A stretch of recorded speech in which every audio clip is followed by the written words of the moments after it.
Usted ya lo sabe, ya lo percibe y ahora vamos a tratar de verlo en detalle. Usted sabe que la guerra no solo mata personas, también mata ecosistemas, vínculos, la economía que ha desarrollado un país, una sociedad, el desarrollo en una versión más amplia, la cultura y la memoria. Hoy vamos a poner algunos ejemplos de cómo lo que se ve como un escombro arquitectónico es la pérdida de símbolos que albergan la memoria nada menos que de los pueblos. Es un gusto recibirte, Alberto. Buen día, muchas gracias. Qué gusto que estés acá. Cuando hablamos de la arquitectura y lo que se pierde en la guerra, ¿de qué estamos hablando? ¿Memoria colectiva, identidad? Bueno, siempre a mí me gusta justamente hablar del patrimonio como memoria. Uno individualmente, ¿no?, puede pensar cómo se forma la identidad de uno y cómo de alguna manera elegimos qué queremos recordar, qué queremos olvidar, cuáles son las personas que realmente nos importan y son parte de esta identidad nuestra. A nivel colectivo pasa algo similar. O sea, tenemos un montón de símbolos, de costumbres, o sea, toda una tradición cultural que hace a las identidades de los pueblos. ¿Qué pasa en lo que estabas diciendo? Cuando se da una guerra, muchas veces se pierden valores importantísimos para esas sociedades. Y además irrecuperables, porque me imagino que en cada mezquita, en cada iglesia, en cada catedral, en cada templo hay un conjunto de artesanos, en aquel momento ingenieros, en fin, que hicieron arte allí, ¿no? Está eso, está, digamos, lo material y está lo simbólico y lo inmaterial, o sea, ¿qué son las cosas que pasaron ahí? Claro. O sea, ¿qué recuerdos tenemos nosotros? Nos pasa en las ciudades nuestras, ¿no? O sea, ¿qué recuerdos tenemos con esa esquina, con ese rincón, con ese edificio? Hablábamos en la columna pasada de la Biblioteca Nacional y bueno, ¿qué significan determinados edificios, determinados lugares para nosotros y qué vivencias hemos tenido? Bueno, esto es grave cuando desaparecen del mapa por un bombardeo, por un ataque, determinados símbolos que son muy importantes para una cultura. Y además, bueno, no se puede no se estaría heredando la historia, ¿no? Las próximas generaciones dejarían de heredarlas. Cuando nosotros discutimos acá, que estamos un poco lejos, pero también cerca con lo que es la globalización de las guerras o determinados enfrentamientos bélicos, Mariano Arana decía, no se construye el mañana demoliendo el ayer, ¿verdad?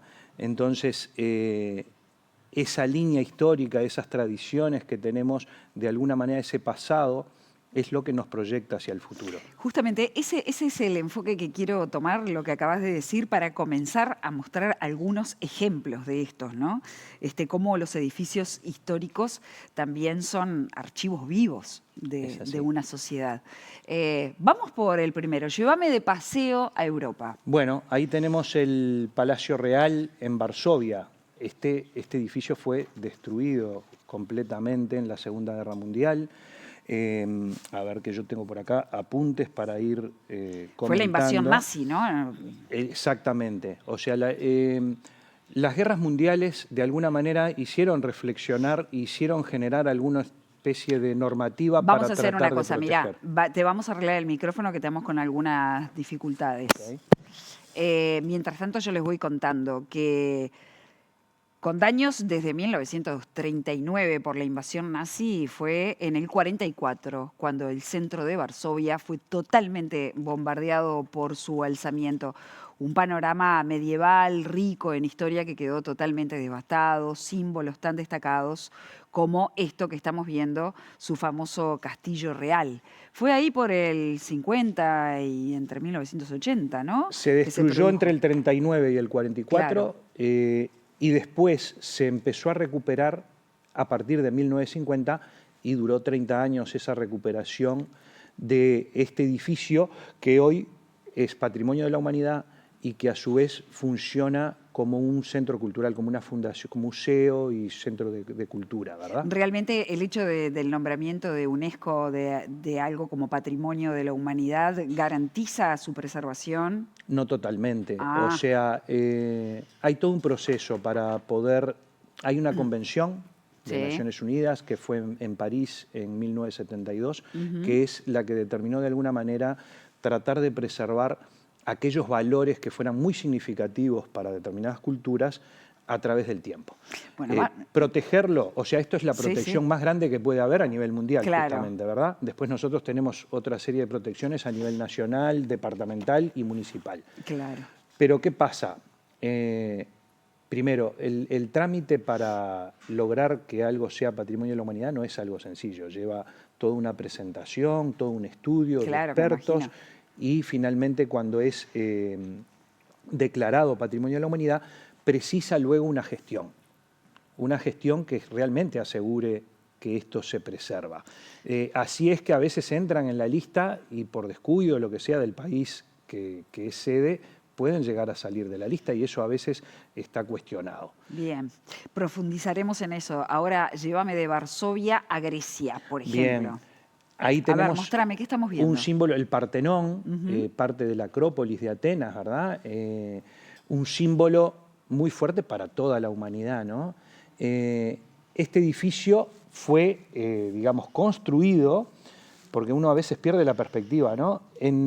Entre los años 447 y 432 a.C. Una curiosidad es que Era el templo de honor de a una Atenea diosa, ¿no? Ujú. y vino a sustituir un edificio anterior que fue destruido por una invasión persa.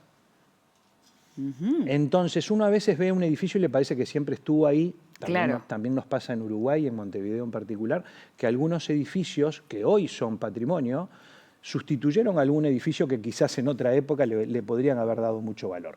Pero bueno, acá existía un edificio que fue destruido, luego se construyó el Partenón, que pasó por varias funciones distintas, y Sí, bueno, sí. hoy es un símbolo a nivel internacional. A mí me tocó con el grupo de arquitectura recorrerlo hace ya 30 años. Pero además lo divertido es que pasó de ser una tesorería, por Fue ejemplo, tesorería, claro, exacto. a ser una iglesia cristiana. Sí. Y Qué ecléptico. hoy por hoy lo que sí pasa a nivel de lo patrimonial y lo turístico y cómo se puede realmente nivelar una cosa con otra es que son lugares tan Claro. visitados que es difícil apreciarlos. Yo decía, hace 30 años cuando fuimos con el grupo de viaje, hicimos la recorrida y eran millones de turistas en la vuelta, Y ahora ¿no? se Ómnibus, reprodujeron, todos. ¿o no? Y lo que Claro. hicimos fue ir a un parque que está enfrente, en otro monte, y desde ahí En realmente la perspectiva. visión del Partenón fue la más linda que tuvimos. Muy bien. Y los turcos otomanos ahí también estuvieron bravos, ¿no? Sí, sí, digo, los enfrentamientos y no solo eso, sino después también los expolios, ¿no? O sea, Claro. el retirar partes, el llevarse partes para presentarlas en otro lado, eso a través de la historia pasa y bueno, sucede que hay muchas piezas que no son de repente originales, que fueron para mantener una parte de ese edificio, se reconstruyó, pero no son originales porque en realidad fueron sustraídas muchas partes. Hablar de un puente es hablar de la unidad entre puntos, ¿no? Y Y me encantaría ir al Stari Most. bien, es en Bosnia-Herzegovina, este puente construido por los otomanos fue destruido también en la guerra de Croacia con Bosnia en el año 1993. La construcción original es del siglo XVI, es la ciudad de Mostar. Y lo que decías tú de unir puntos, bueno, a nivel bélico es un tema de justamente estratégico derribar los puentes para que no haya conexión Claro. entre determinados lugares, ¿verdad? Pero ¿qué pasa? En este puente en particular hay una comunidad de una religión en uno de los puntos y otra de otra A religión en ver, el otro punto. una en Bosnia y el otro en Herzegovina. Ahí en esta ciudad de Mostar. Entonces, Sí. ¿qué pasó? Se destruyó, pero este valor que tenía este puente en realidad es reconocido por ambas márgenes y Ajá. por la ciudadanía de los dos lugares. Entonces, la reconstrucción, y a mí me parece la parte más rica esta, ¿no? Primero, se hace una reconstrucción del puente que tiene que ver con recuperar también no solo la construcción o el aspecto, ¿verdad?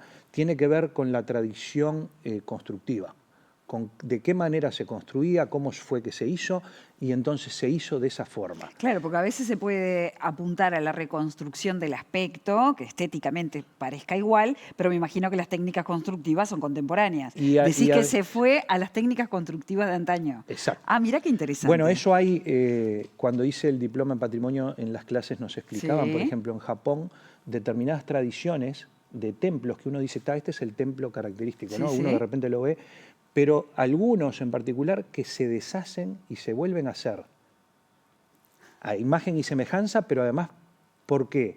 Porque el valor no está solamente en el edificio, sino en la técnica. Entonces, Claro. es importante reproducir esa técnica y mantenerla. ¿Qué pasó acá? Entre los bombardeos, muchas de las piezas habían quedado en el río. Se hizo hasta una búsqueda de parte de esas piedras para ver cuáles eran de utilidad y poder recuperarlas en la nueva construcción. Qué maravilla. Esto, a ver, para dar datos, se destruyó en 1993 y se recuperó, se volvió a inaugurar en 2004. Pero la maravilla justamente es que las comunidades de ambos lados participaron en la reconstrucción del puente. Y que tenían filosofías ideológicas distintas. ¿Cómo? El puente es muy simbólico y además ahí puede darse una especie de sincretismo cultural interesante a través de ese puente, poblaciones que se interrelacionan, ¿no? en Construir fin, ¿no? menos muros y más más puentes. puentes. Sí. Lo necesitamos. ¿Me llevas a Notre Dame? Vamos a Notre Dame. Bueno, Notre Dame también una catedral, un significado fuertísimo para toda la sociedad. Y la Primera Guerra Mundial la destruyó pila, ¿no? Sí, y bueno, primero de acá nace, bueno, de la construcción de las catedrales nace incluso lo que es la masonería, ¿no? Eran edificios que se construían a través de la historia durante muchísimos años. Entonces pasaban varias generaciones en la construcción. O sea que el significado ahí, cuando uno ve ahora o se queja de un edificio que demora X tiempo, bueno, acá eran cientos de años a veces para la construcción, pasando por familias enteras. Esas familias de constructores de alguna manera fueron las que dieron lugar a las logias, a esa tradición de construcción, y por eso los símbolos de la masonería que tienen que ver con la construcción. Muy bien, bueno, Notre Dame. ¿Nos vamos ahora a Moscú? Vamos a Moscú. Todo en un ratito. Sí, sí. Hacemos, lo bueno es que también, así como a mí me toca investigar cada vez que vamos a presentar un tema, que los televidentes también, si les queda curiosidad con los temas, investiguen porque hay mucho material hoy en línea, realmente podemos encontrar un montón de temas y está buenísimo poder escarbar por ahí y saber cuánta información hay. Claro, nos vamos a Moscú, ¿por qué? Porque ahí tenemos, ahora no, en lo que estamos viendo, pero estuvo la mano de Stalin. Stalin justamente lo que hizo por el ateísmo fue destruir... Estamos hablando de la Catedral de Cristo Salvador en Moscú. Exactamente. Iglesia ortodoxa. Se construyó entre 1839 y 1883. La demolición fue en 1931, ordenada por Stalin, y se vuelve a construir entre 1995 y el 2000. También un símbolo, una de las iglesias ortodoxas más grandes que hay en el mundo.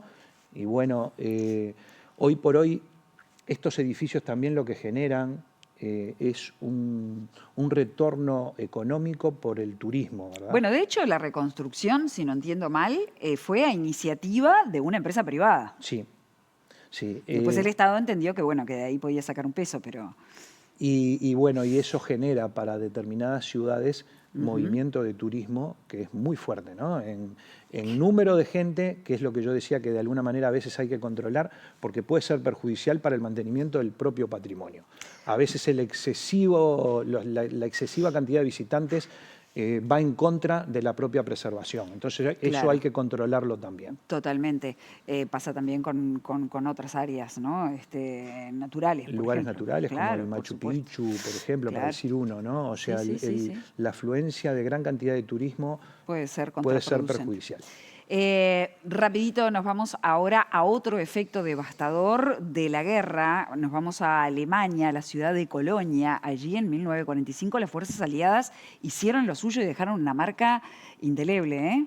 Sí, esta es la Catedral de Colonia en Alemania, también una catedral de estilo gótico fuertísima al estilo de las catedrales en Francia, ¿no? Claro. ¿Qué pasó? O sea, a veces es destruida y parte de estructural todavía se mantiene y eso permite que justamente se pueda volver a reconstruir. La Catedral de Colonia hoy también es un símbolo en Alemania muy fuerte y muy visitado. Es uno de los lugares con más afluencia de turismo. Nos vamos ahora también en Alemania, nos vamos al Reichstag, un símbolo de los vaivenes del siglo XX. Bien, el Parlamento alemán es un símbolo justamente de cuando el Imperio alemán reunía su parlamento, era en este edificio, ¿verdad? Vamos a ver las fechas. Se construyó entre 1884 y 1894. El arquitecto fue Paul Wallot. No ¿Se sé prendió fuego 4 semanas después de que asumiera Hitler? Sí. Una casualidad, ¿no? Sí, claro. En realidad, en 1933 es que se sufre un incendio en el cual nunca se supo realmente quiénes habían sido los causantes. Sirvió a los nazis en ese momento para generar una serie de decretos y también de prédica que llevaba agua para su molino, ¿no? Claro. Y en 1945 sufre el bombardeo, la entrada también de las tropas que de alguna manera venían a conquistar Alemania, de los aliados, y bueno, también ahí sufre otra parte de destrucción. Es un símbolo muy fuerte. Después, en 1995, se realiza un concurso internacional que es ganado por Norman Foster. Norman Foster, un arquitecto inglés, ¿verdad?, que es el que finalmente genera esta reconstrucción. Una de las, parece que fue, yo ahí estuve leyendo, hubo como 2 instancias. Hubo 3 finalistas, un arquitecto también neerlandés también era finalista, y Calatrava, Santiago Calatrava, un arquitecto muy reconocido también a nivel internacional, era el tercero. Parece que la propuesta de Foster no era así como se ve hoy, sino que había como un techado transparente y no gustó a los comitentes, digamos, y se generó de que finalmente se llegara a esta solución que Calatrava después decía que se le habían copiado de su propuesta. Bueno, el tema del plagio siempre en el arte está presente. Pero bueno, volvió a ser símbolo de la reunificación de Alemania. Claro. O sea que también este edificio hoy funciona el Parlamento ahí y es un símbolo muy fuerte para Alemania. Muy bien, se nos terminó hace rato el tiempo, pero yo no hice mucho caso porque ya sabes que soy medio díscola. Pero bueno, nos quedó hablar del concurso de obra presentado en el Teatro Solís el pasado jueves 26, día de tu cumpleaños. Aprovecho a saludarte públicamente. Vamos a hablar de esto y también vamos a hablar del patrimonio que hay que preservar en nuestro país, en Uruguay, en las próximas veces que nos veamos. ¿Te parece bien? Me parece bien, seguimos con eso entonces en la próxima. Esto está hermoso, me lo vas a contar, ¿eh? Muchas Después gracias. de todo. Nos vamos con Virna Castelli, que nos